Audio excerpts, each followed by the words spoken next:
Hey guys, আসসালামু আলাইকুম। আজ আমি বানাবো টমেটোর খাটা।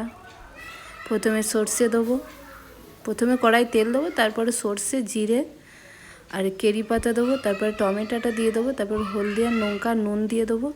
একটু মতো করে নেবো, 5 মিনিট ঢাকা দিয়ে সেদ্ধ হয়ে গেলে একটু পানি দিয়ে ফুটিয়ে নেবে নেবো।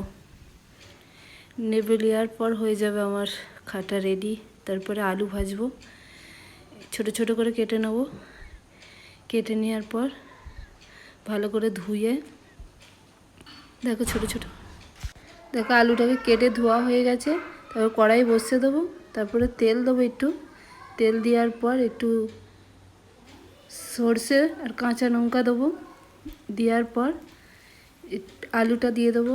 আলুটা দেওয়ার পর পুরো হলদি আর নুন দিয়ে ভাজবো, আর কিছু দেবো না, সিম্পল ভাজবো। ভালো লাগে খেতে খাটার আলু ভাজা দিয়ে ভাত। আমার যদি ভুল চুক থাকে মাফ করবে, আমি নতুন ইউটিউবার, নতুন খুলেছি। আর তোমরা সাবস্ক্রাইব করতে ভুলবেন না। 5 মিনিট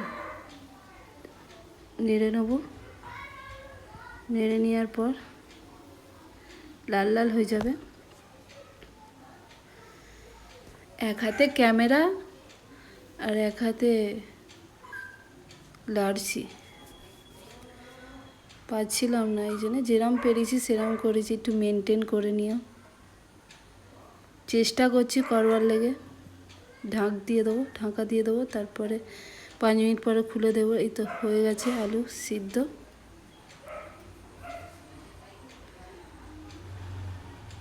তারপরে আলু হয়ে গেছে লাল লাল করে ভাজা। এর নেবিয়ে নেবো, ঢেলে নেবো। দেখো আমার আলু ভাজা রেডি। এই ভাত খেয়ে নেবো। ভাত, কাঁচা লঙ্কা, পেঁয়াজ দিয়ে খেয়ে দেখ। ভেন্ডি, শাক ভাজি, এটা কি আলু ভাজি, এটা খাসির পুর গিলা।